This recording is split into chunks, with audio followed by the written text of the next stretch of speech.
नमस्कार दोस्तों, आपका स्वागत है एक बार फिर से आपके अपने YouTube चैनल में। दोस्तों, दुर्योधन की मृत्यु के बाद आखिर उसकी पत्नी भानुमति का क्या हुआ? क्या उसने किसी से विवाह कर लिया था या उसकी मृत्यु हो गई थी? जानने के लिए वीडियो को अंत तक जरूर देखिएगा। दोस्तों, दुर्योधन के अधर्म के कारण कुरुक्षेत्र का युद्ध हुआ और इस युद्ध में सारे कौरव योद्धा मारे गए। सबसे अंत में दुर्योधन की मृत्यु हुई थी। दुर्योधन की पत्नी का नाम भानुमति था। दुर्योधन की मृत्यु के बाद भानुमति का क्या हुआ था? पांडवों ने अपने दुश्मन दुर्योधन की पत्नी के साथ क्या गलत काम किया? भानुमति के बारे में एक प्रसिद्ध कहावत है कि कहीं की ईंट कहीं का रोना, भानुमति ने कुनबा जोड़ा। आखिर इस कहावत से क्या अभिप्राय है? आखिर इस कहावत का अर्थ क्या है? और अगर आप भी भानुमति की पूरी जानकारी को जानना चाहते हैं तो इस वीडियो में अंत तक जरूर बने रहिएगा। दोस्तों, महाभारत के मूल ग्रंथ में आपको दुर्योधन का जिक्र लगभग हर जगह देखने को और सुनने को मिल जाएगा, लेकिन हैरानी की बात यह है कि पूरे महाभारत में दुर्योधन की पत्नी भानुमति का जिक्र केवल 3 बार हुआ है। और जी हाँ दोस्तों, और वो भी बिना किसी नाम के। लेकिन दक्षिण भारत की लोक कथाओं में आपको कई कहानियां सुनने को मिल जाएंगी। महाभारत में द्रौपदी के बाद अगर कोई सबसे ज्यादा खूबसूरत स्त्री थी तो वो थी भानुमति। भानुमति का जन्म कलिंग देश के राजा चित्रांगद के घर में हुआ था। बचपन से ही भानुमति बेहद ही खूबसूरत, सुशील और मन को मोहित करने वाली कन्या के रूप में रहती थी। मित्रों, कहा जाता है कि भानुमति जैसे ही थोड़ी सी बड़ी हुई तो वह मन ही मन अर्जुन को प्रेम करने लगी थी, क्योंकि उसने कई कहावतों में अर्जुन की वीरता की बहुत बड़े बड़े किस्से सुन रखे थे। दोस्तों, भानुमति अर्जुन से विवाह करना चाहती थी, लेकिन उन्होंने कभी भी अपने दिल की बात अपने पिता के सामने प्रकट नहीं की। इसलिए भानुमति विवाह करने के योग्य जब हुई तो उसके पिता ने स्वयंवर का आयोजन किया। इस स्वयंवर में भाग लेने के लिए दूर दूर से राजागण पहुंचे थे। इसमें से जरासंध, चक्रसेन, दुर्योधन अपने मित्र कर्ण को लेकर इनके स्वयंवर में पहुंचा। कहा जाता है कि भानुमति को तो केवल अर्जुन का इंतजार था, लेकिन अर्जुन स्वयंवर में नहीं आए। वह अर्जुन को चाहती थी कि उसी से वह विवाह करे, लेकिन अर्जुन उस स्वयंवर में नहीं पहुंच पाए। कहा जाता है कि भानुमति जब अपने हाथ में वरमाला लेकर के स्वयंवर में पहुंची तो उसने हर तरफ देखा, लेकिन उसे कहीं भी अर्जुन नजर नहीं आए। वह हाथों में माला लिए हुए प्रत्येक राजा के पास जाती और उसे देखती और देखने के पश्चात आगे बढ़ जाती। इसी क्रम में भानुमति दुर्योधन के पास जा पहुंची। कहा जाता है कि जैसे ही वह दुर्योधन के पास पहुंची, उसने दुर्योधन की तरफ देखा और वह आगे बढ़ गई। दुर्योधन को इसे अपना अपमान लगा, इसलिए उसने स्वयं ही बलपूर्वक माला को अपने गले में डाल लिया।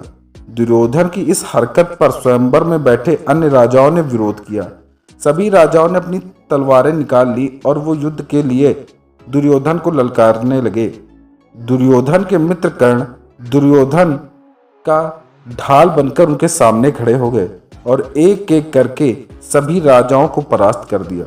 कहा जाता है वहां पर 100 से ज्यादा राजा थे, लेकिन कर्ण ने सभी को परास्त कर दिया।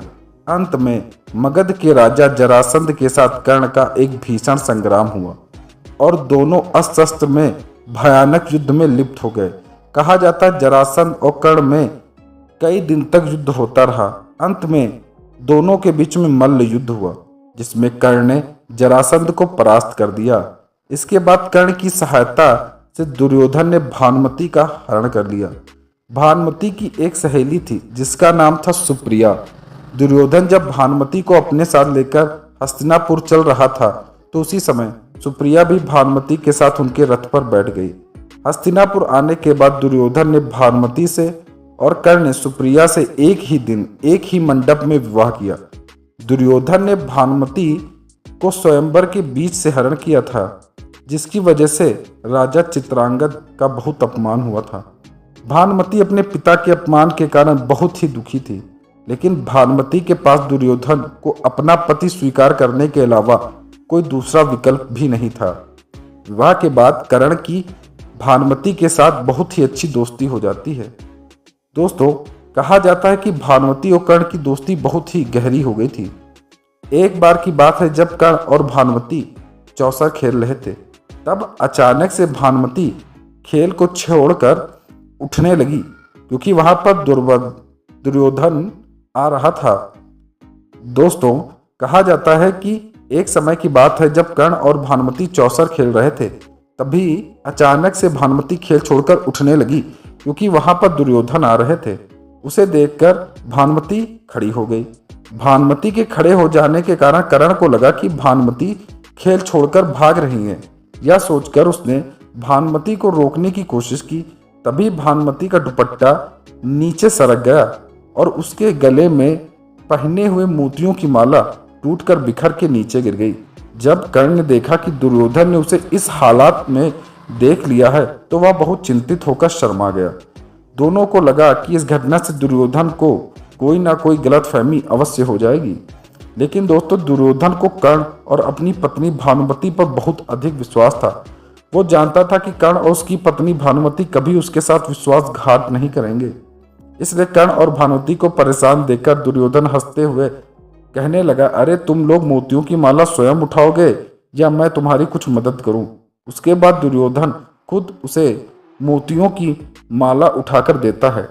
इसके बाद अपना काम खत्म करने के बाद वह वहां से चला जाता है। दुर्योधन को भले ही महाभारत का एक खलनायक कहा जाता है, लेकिन दुर्योधन को अपनी पत्नी भानुमति पर बहुत विश्वास था। भले ही उसमें बहुत सारी बुराइयां थीं, लेकिन दुर्योधन में एक अच्छाई भी थी। समय बीतता गया और आगे जाकर दुर्योधन और भानुमति को 2 संतानें हुई। दुर्योधन ने पुत्र का नाम लक्ष्मण और पुत्री का नाम लक्ष्मणा रखा। कुरुक्षेत्र के युद्ध में दुर्योधन के पुत्र लक्ष्मण ने हिस्सा लिया था, लेकिन वह अर्जुन के पुत्र अभिमन्यु के हाथों मारा गया। दुर्योधन की पुत्री लक्ष्मणा अपनी माता के समान बेहद सुंदर थी। वो बचपन से ही वीरांगना की तरह अपना जीवन जीती आई थी। लक्ष्मणा जब बड़ी हुई, तब दुर्योधन ने अपनी पुत्री लक्ष्मणा का विवाह कर्ण के पुत्र ब्रजसेन से करने की योजना बनाई। सेन और लक्ष्मणा साथ साथ बड़े हुए थे, लेकिन वह ब्रजसेन से विवाह नहीं करना चाहती थी। लेकिन कुरुवंश की गरिमा बनाए रखने के लिए दुर्योधन ने अपनी पुत्री के लिए स्वयंवर का आयोजन किया। लेकिन यहाँ पहले से तय कर दिया गया था कि लक्ष्मणा ब्रजसेन को ही जयमाला पहनाएगी। लेकिन किस्मत को तो कुछ और ही मंजूर था और दुर्योधन की योजना उस समय विफल हो गई, जब लक्ष्मणा के स्वयंवर में श्री कृष्ण और जामवंती के पुत्र शांब पहुंच गए। शांब अपने सामने जब भी लक्ष्मणा को देखा तो वह उन पर मोहित हो गया, बल्कि वह लक्ष्मणा से विवाह करने के लिए आतुर हो गया। और कहा जाता है कि लक्ष्मणा भी शाम को देख करके मोहित हो जाती है और शाम लक्ष्मणा का हरण कर लेता है। और वैसी ही स्थितियां हो जाती हैं जैसा कि भानुमति और दुर्योधन के विवाह में होता है। सभी राजा शाम पर टूट पड़ते हैं, लेकिन शाम सभी से युद्ध करता हुआ और सभी को परास्त करता हुआ लक्ष्मणा को लेकर के अपने महल चला आता है। दोस्तों, कहा जाता है कि लक्ष्मणा का विवाह जब शाम से हो गया था तो दुर्योधन बहुत ही ज़्यादा क्रोधित हुआ। वह शाम को मारने के लिए गया, लेकिन जैसे ही यह बात बलराम को पता चली और बलराम ने दुर्योधन को समझाया और कहा कि दोनों ही लक्ष्मणा और शाम एक दूसरे से प्यार करते हैं, इसलिए इनका विवाह हो जाने दो। बलराम की बात को मना ना कर पाने के कारण लक्ष्मणा और शांब का विवाह हुआ। दोस्तों, कहा जाता है कि जब युद्ध हुआ और भीम ने दुर्योधन की मृत्यु कर दी, तत्पश्चात भानुमति विधवा हो गई। कहा जाता है कि श्री कृष्ण के कहने पर भानुमति ने पांडवों से विवाह कर लिया और इसी तरह कौरवों और पांडवों की एक बार दोस्ती हो गई। अगर श्री कृष्ण ना कहते तो भानुमति पांडवों से विवाह ना कर पाती। पांडवों से विवाह हो जाने के कारण अब भानुमति यानी कौरव वंश और पांडव वंश के बीच में मित्रता हो गई थी। इसीलिए यह कहावत कही जाती है कि कहीं के ईंट कहीं का रोड़ा और भानुमति ने कुनबा जोड़ा। तो मित्रों, ये थी कहानी भानुमति की। आपको आज की वीडियो कैसी लगी कमेंट बॉक्स में अवश्य बताएं। धन्यवाद।